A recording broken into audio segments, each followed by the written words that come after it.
Bien, vamos a hablar sobre los epitelios y vamos a ver algunos aspectos prácticos de la identificación en el laboratorio de los epitelios. Como ya se habrá discutido en sus teorías, el tejido epitelial es uno de los tejidos básicos que se analizarán en esta asignatura. Y cuando hablamos de los epitelios, estamos hablando de un conjunto de, de diferentes que van a compartir elementos en común como estar formados por células que tienen poco espacio entre ellas, ser avasculares, encontrarse revistiendo cavidades y superficies. Algunos están asociados a funciones como la excreción, secreción, absorción, intercambio, protección. Cada uno de estas funciones se asignará en función de, de sus características y existe, que es lo que vamos a dedicarle tiempo aquí, una relación siempre vinculada entre las características morfológicas y la función que realizan estos epitelios. El primero de lo que vamos a empezar a ver es el epitelio plano simple. El epitelio plano simple es una forma de tejido epitelial que se caracteriza porque está constituido por una hilera de células, en este caso, ¿ven? Estas que marco acá, todas estas son una monocapa, una hilera de células, las cuales se encuentran una al lado de otras. Y se va a caracterizar además estas células por ser planas en su forma. Ya el video y el contenido de la forma de las células hemos discutido esto.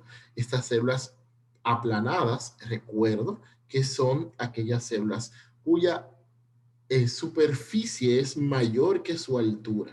Y estas células particularmente se caracterizan porque presentan una superficie mayor y tan delgada que la el núcleo puede sobresalir sobre ella. Estas células planas, organizadas una al lado de la otra, están muy vinculadas a la función de intercambio y vamos a encontrar epitelio plano simple en diferentes localizaciones.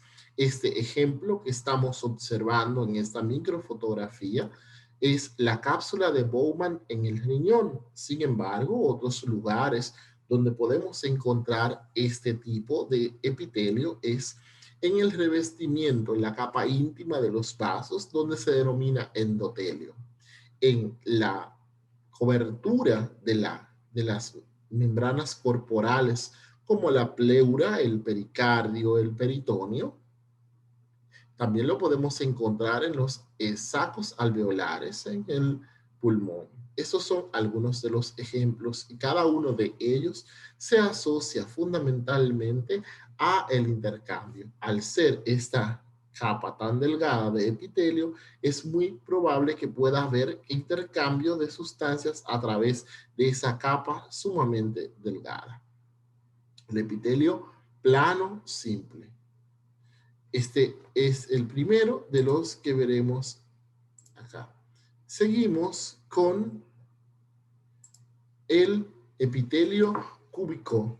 El epitelio cúbico se caracterizará por que tiene células que son aproximadamente igual en su alto que en su ancho. Están dispuestos de igual manera en una única hilera. Este ejemplo que estamos observando acá es un folículo de la glándula tiroidea. Sin embargo, existen otros lugares donde lo podemos localizar. Los ejemplos fáciles comunes, los conductos de las glándulas sudoríparas, por ejemplo, algunos conductos glandulares en la mama, en unas porciones específicas, en la superficie del ovario y el ejemplo que ya estamos observando acá, que es la glándula tiroides. Está asociado en la mayoría de estos casos con la excreción. Epitelio cúbico simple. Nuestro próximo epitelio es el epitelio cilíndrico simple. Este epitelio se va a caracterizar porque está constituido por células que son fundamentalmente altas cuando comparamos a la altura de las células con el ancho. Están igualmente en una única hilera de células. Sus núcleos serán generalmente ovalados o redondos y están orientados hacia la base. Ocasionalmente podemos encontrar estos núcleos hacia la parte media de la célula. Sin embargo, fundamentalmente hacia la base es casi siempre donde lo encontraremos. Hay muchos lugares donde podemos encontrar epitelio cilíndrico simple. Para los fines de esta clase utilizaremos un ejemplo que es la vesícula biliar, que es donde está el epitelio como tal, cilíndrico simple, sin otras especificaciones. Sin embargo, todo el tracto gastrointestinal tiene epitelio cilíndrico simple, aunque en las diferentes porciones hay adicionalmente algunas características que ya las estudiaremos como ejemplo de epitelios y también cuando veamos los órganos en particular. Asimismo, vamos a encontrar que tenemos epitelio cilíndrico simple en otras estructuras como conductos de la glándula mamaria, en glándula prostática, y es ampliamente difundido este tipo de epitelio. Como dije ya, altas estas células fundamentalmente. Además de nuestro epitelio cilíndrico simple, vamos a ver que tenemos algunos otros ejemplos que vamos a analizar.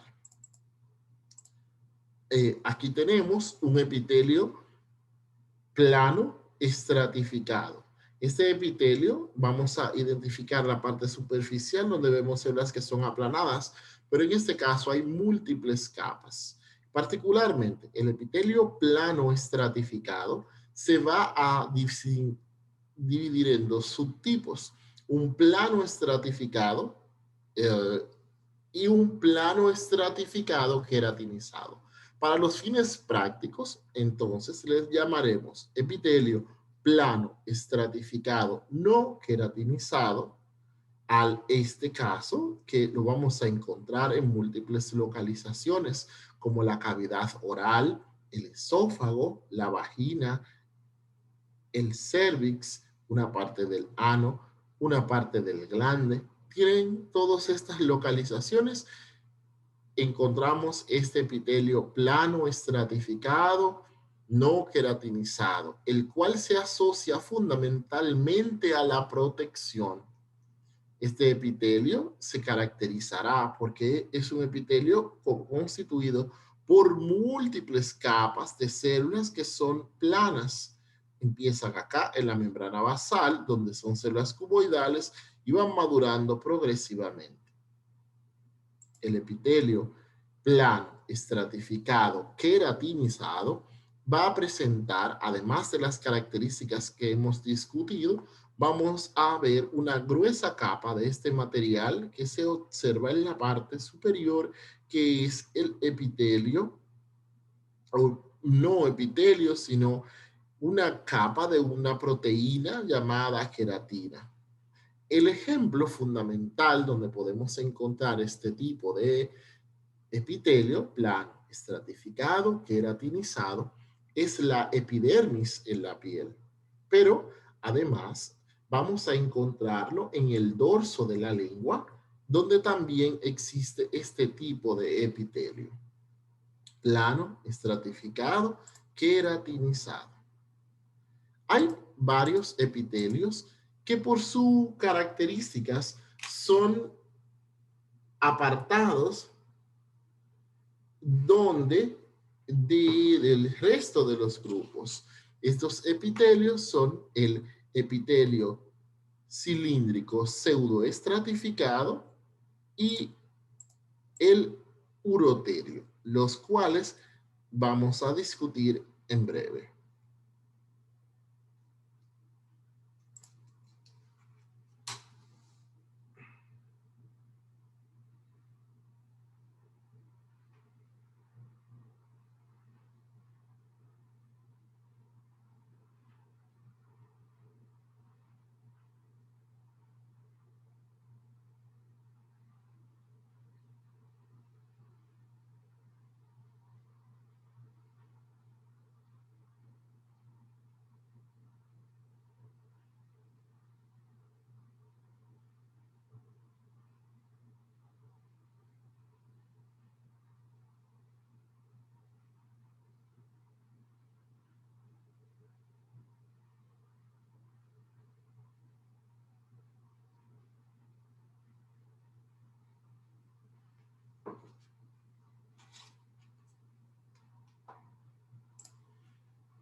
Entonces, estos epitelios lo vamos a ver en un momentito. Además, los epitelios en el tejido epitelial se describen unas modificaciones en el citoplasma o bien en toda la mucosa como el epitelio en su conjunto, que generalmente están asociadas a algunas funciones particulares. Estas estructuras se denominan especializaciones. Las especializaciones y los epitelios especializados lo veremos en un momento.